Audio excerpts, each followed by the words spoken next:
everybody and welcome to another Age of Extinction Transformers 4 the movie related review. Today I'm taking a look at the AD-01 Optimus Prime. This is the Leader Class Optimus Prime by Takara. That's right, I wasn't content with the bog standard Hasbro release, so I decided to go for a super shiny Takara version. Let's take a quick look around the box. First appearance is very, very similar to that of the Hasbro. Just got the writing down the bottom there, AD-01 on the back here. You've then got the same description on the back. Optimus Prime has long believed that freedom is the right of all sentient beings. He has never wavered from his belief, no matter what has befallen him in battle. Once again, ready to defend the people of his adopted planet, the unyielding Autobot commander prepares for the battle that would allow the Autobots to reclaim their role as Earth's honoured protectors. Includes Sword of Judgment and Vector Shield. Basically exactly the same, but you've got a Takara release figure.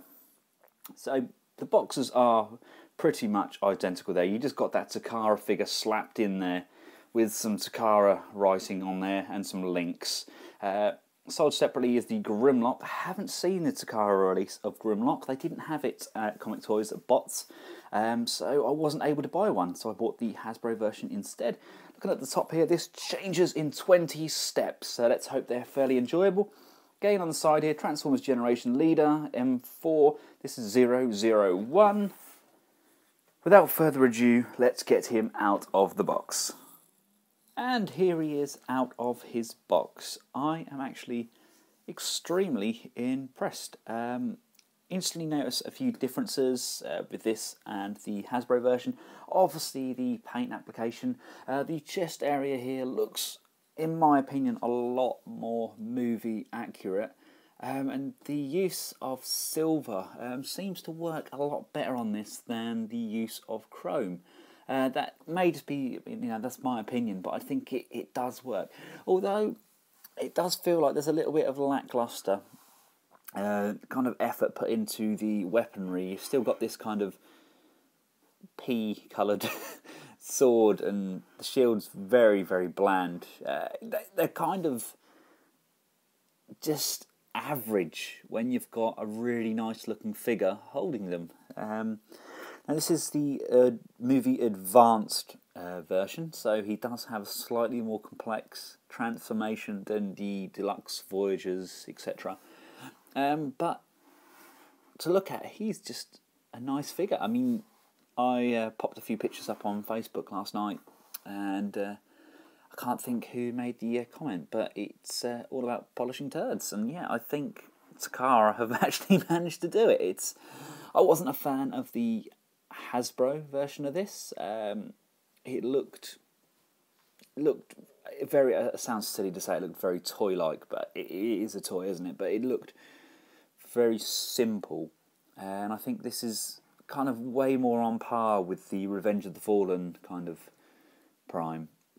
The sword itself, obviously, is pegged into the hand. There's a small hole in the hilt, which allows you to push that onto the hands. Let's take a look at that sword. It's a really nice design. It's just, unfortunately, I think most of this detailing on the sword is just lost because they've used this translucent yellow, which is a shame. I know there's a third party releasing a sword. Hopefully it will be compatible with this, and yeah, I'd like to buy that, I think.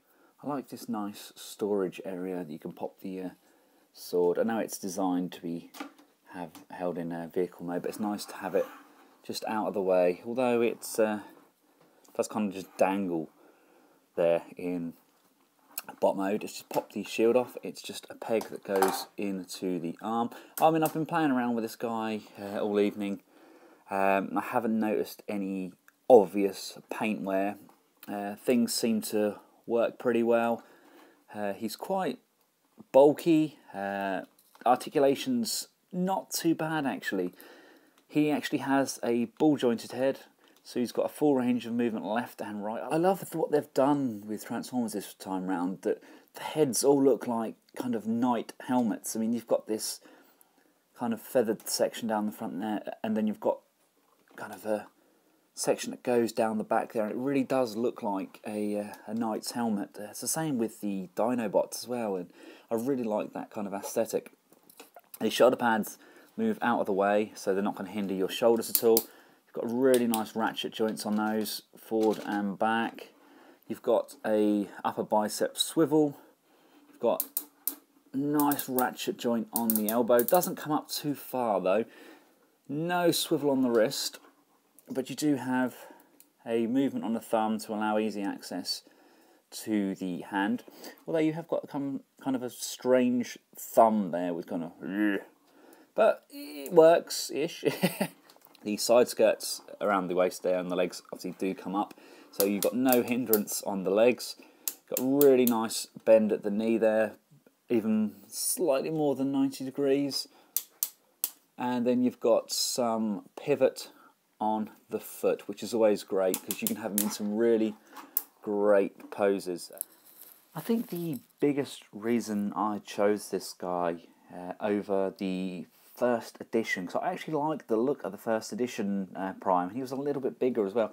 I think what sold it for me though is he's got the articulation in just enough places to get some really striking poses, and he looks fantastic on display. Now again, he's not without his decal felts. You could really do with some kind of flame imaging down the arms there. But all in all, I think they've pretty much covered most of the bases with this guy. And the face on this is just absolutely superb. I really think that knocks the socks off the Hasbro version of this figure.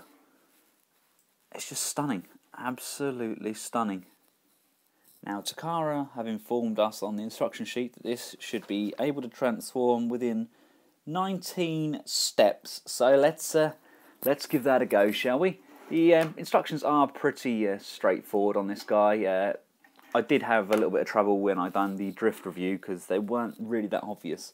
But these ones do seem pretty straightforward. The step 1, we just come down here and we lift this front section up like so. I mean, they've even painted all right. These detailing on here is fantastic.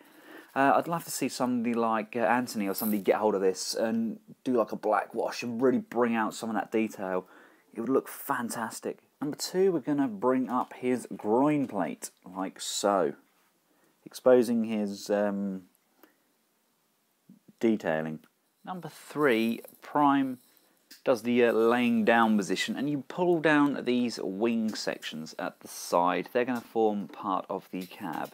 Number 4, you want to spin round the wheel sections. They don't want to go this way round, so you can only kind of spin them one way. Number 5, flip down his pointy elf feet, like so.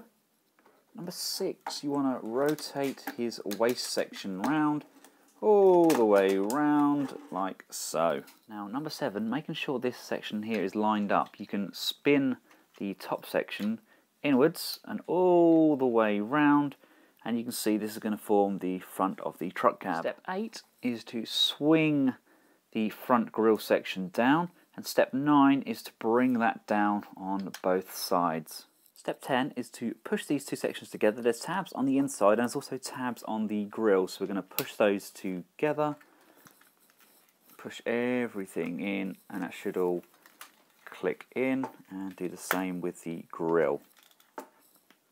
Step 11 is to grab the back section and just pull that forward using his waist joint. Step 12 is to bring the shoulder pads up and up, and 13 is just to rotate them round and bring those both together. So let's see if I can click those in like so. Right, steps 14 through to 16 are all very, basically all part of the same movement. Have you noticed here I've got a small bit of paint bleeding onto my chrome where the shoulder piece must be with the chest. That's a slight shame. Basically, you pull this arm down, bend this up, and it sits in like so. That is steps 14 through to 16.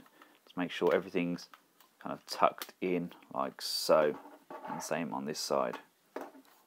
If you look at the bottom of the trailer, step 17 is to flick this section here up, which is tabbed in. Come on, up you come. There we go. Flap that up like that. And extend this leg section with the wheels on, kind of out like so. Making sure these winged flaps are facing downwards. Step 18 is just to bring this section right down like so. You've got the rear of the cab is now down. The back section you just pull down, tabs into the front of the cab, just here. Just do that on both sides. And step 19 is basically to tidy up around all the edges and tab everything in. Not really a step in my mind. It doesn't say so in the instructions. Just make sure this kind of metal chest section is tucked underneath the front of this cab section here, otherwise the lid won't go down.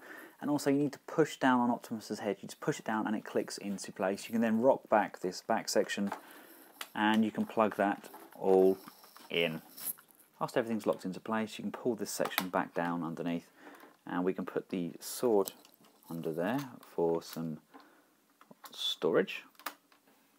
And then come round to the rear of the cab, and the shield section kind of is a bit half-hearted if you ask me, but it can just plug in like so.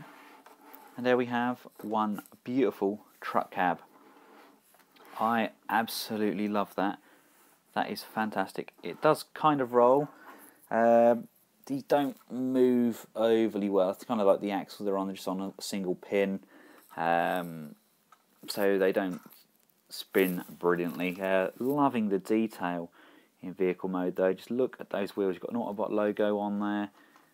The chrome piping along the side is beautiful. It really is. Love the back here with this chrome stacks. Now, if you weren't a fan of the Robot Mode's backpack, I know there is a small mod you can do. The backpack section is held on by a single pin.